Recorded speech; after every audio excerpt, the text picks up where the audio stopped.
नमस्कार. या गीता संध्या वर्गात सर्वांचे मनापासून स्वागत करते. कामात मानस, मावरती आघात कारण पुढे जोडाक्षर. कामात मानस, विसर्गाच्या पुढे स आल्यास विसर्गाचा अर्धा स, हलंत स. स्वर्ग, स्ववरती आघात कारण पुढे जोडाक्षर. परा, जन्म, ज वरती आघात कारण पुढे जोडाक्षर. क वरती आघात पुढे जोडाक्षर. हलब, ल वरती आघात कारण पुढे जोडाक्षर. क्रियाविशेष बहुलाच्या अनुस्वाराच्या पुढे भ आलाय. भ हा प वर्गात येतो. प फ ब भ. म हे अनुनासिक, हलंत म. भोगैश्वर्य, गै वरती आघात, श्व वरती आघात कारण पुढे जोडाक्षर. तीच्या अनुस्वाराच्या पुढे प आलाय. प फ व भ. म, हलंत म. प्रति. कामात्मान स्वर्गपरा,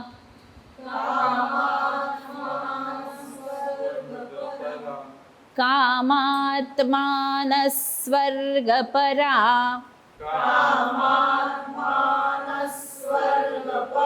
छान.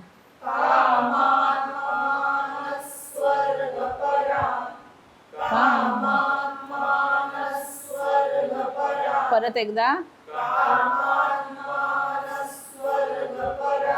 जन्म कर्म फल प्रदाम, जन्म कर्म फल प्रदाम. म्हणा. परत एकदा. कामात्मान स्वर्गपरा, जन्म कर्म फल प्रदाम.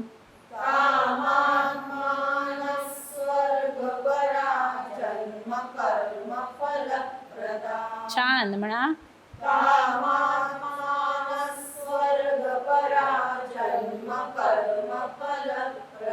छान.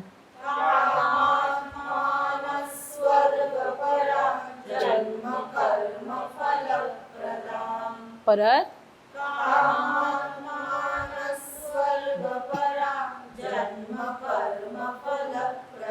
परत एकदा.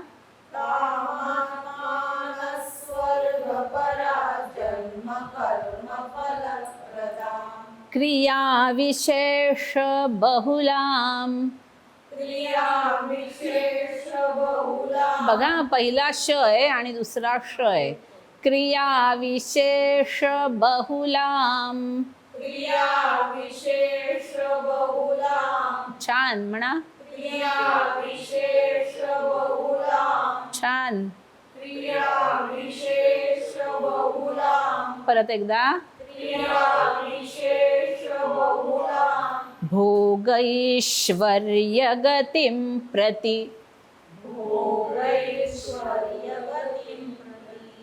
भोगैश्वर्य गतिं प्रति. म्हणा. म्हणा. परत एकदा. क्रिया विशेष बहुलां भोगैश्वर्य गतिं प्रति.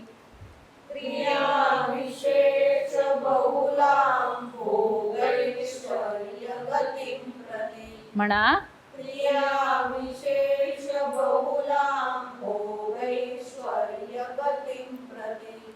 क्रिया विशेष बहुलां भोगैश्वर्य गतिं प्रति.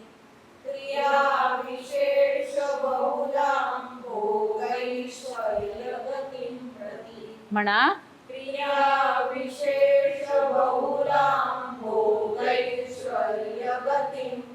परत एकदा.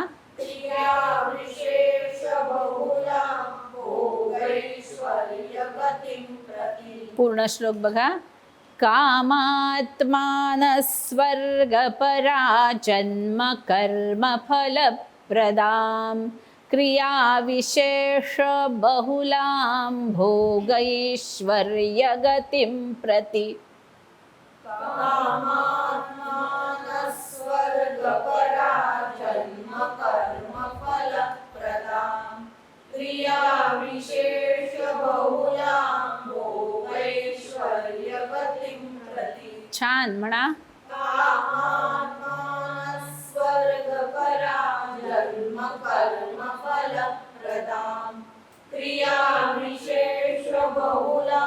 भोगैश्वर्यगतिं प्रति. छान. कामात्मानः स्वर्गपरा जन्म कर्म फलप्रदां क्रियाविशेषबहुलां भोगैश्वर्यगतिं प्रति. परत एकदा. कामात्मानः स्वर्गपरा जन्म कर्म फलप्रदां क्रियाविशेषबहुलां भोगैश्वर्यगतिं प्रति. छान. आज आपण जे श्लोक शिकलो आहोत त्याचा अर्थ आपण जाणून घेऊया. अध्याय 2 43वा श्लोक.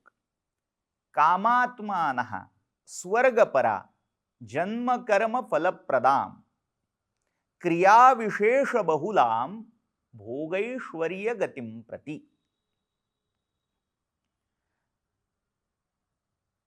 आता इथे अन्वय लावताना आपल्याला मागच्या श्लोकाचा थोडा संदर्भ लक्षात घ्यावा लागेल. मागच्या श्लोकामध्ये याम इमाम पुष्पितां वाचम प्रवदंती, इथे तो श्लोकार्ध किंवा त्या श्लोकाचा जो आपण अन्वय लावला होता तो तिथे ते वाक्य त्रुटीत राहिलं होतं. तर याम इमाम पुष्पितां वाचम, जे अशा प्रकारची ही पुष्पिता वाणी. आता ती पुष्पिता वाणी काय आहे, कशी आहे, त्याचं वर्णन इथे या श्लोकामध्ये सांगतायत. काय सांगतायत तर जन्म कर्म फलप्रदां क्रिया विशेष बहुलां भोगैश्वर्य गतिं प्रतिक्रिया विशेष बहुलां जन्म कर्म फलप्रदां याम इमाम पुष्पितां वाचम प्रवदंती. म्हणजे या श्लोकामधला जो पूर्वार्ध आहे तो मागच्या त्या पुष्पिता वाणीला लावून घ्यायचा. ते कोण बोलतात तर कामात्मानः स्वर्गपरा. आता हे कामात्मानः स्वर्गपरा आपण एकत्र श्लोकांचा अर्थ पाहत नसल्यामुळे आपल्याला या श्लोकापुरता त्याचा अर्थ पाहायला लागणार आहे. मागच्या श्लोकात सांगितल्याप्रमाणे जेव्हा आपण हे तीनही श्लोक एकत्र घेऊ तेव्हा सगळी अर्थसंगती नीट लागणार आहे. मागच्या श्लोकामध्ये नान्यद अस्ति इति वादिनः किंवा अविपश्चितः वेदवादरताः हे जे शब्द आले होते ते कामात्मानः स्वर्गपरा या शब्दांना जोडून घ्यायचे. जे कामात्मा आहेत म्हणजे कामनापूर्ती मध्ये घडलेले, स्वर्ग कामहा यजेत, ज्याच्या मनामध्ये स्वर्गाची कामना आहे, स्वर्गामध्ये विविध दैवी उपभोग आहेत, ते भोगण्याची इच्छा ज्यांना लागलेली आणि त्याच्यामध्ये जे घडलेले आहेत त्यांना म्हटलंय कामात्मा. कामनांच्या मागे वेडे झालेले, ज्यांचा आत्मा कामरूप होऊन गेलाय, कामनांमध्येच गुंतलेला आहे, असे कामात्मानः स्वर्गपरा. आणि स्वर्गालाच परमगती मानणारे, स्वर्गा पलीकडे काहीही नाही. नान्यदस्ति इति वादिनः स्वर्गपरा. आम्हाला काय करायचंय, स्वर्गच साधायचा आहे, स्वर्गातच जायचंय एवढंच मानणारे ते अशा वाणीचा उच्चार करतात. काय म्हणतात, भोगैश्वर्य गतिं प्रतिक्रिया विशेष बहुलां जन्म कर्म फलप्रदां इमाम पुष्पितां वाचम प्रवदंती.